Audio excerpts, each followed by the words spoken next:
হাফেজ তারাবি পড়ায়া টাকা নিতে পারবো কিনা, ঠিক না? আরে যে মুফতি সাহেবরা খুব ফতুয়া দেয়, ঠিক না? এটাই তো জিজ্ঞেস করেন, ঠিক না?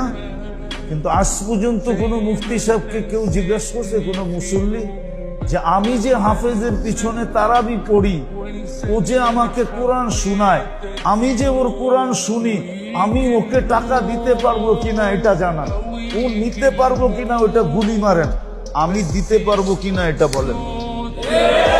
এই প্রশ্ন আজ পর্যন্ত কেউ করছে? হ্যাঁ, না সেক্রেটারি করছে জিগান, না সভাপতি করছে জিগান, না মসজিদ কমিটি করছে জিগান।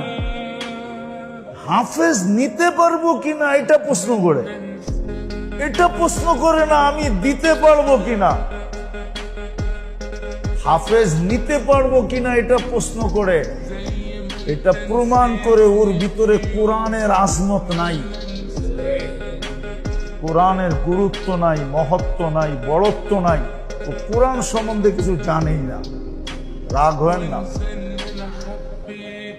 ও কোরআন সম্বন্ধে কোনো গুরুত্ব নাই, ও জানে না কোরআন কি জিনিস। কোরআনের মহত্ব যদি থাকতো তাহলে মুসল্লিরা হাফেজকে সোনার হার দিতে দিতে ডাইকা দিত।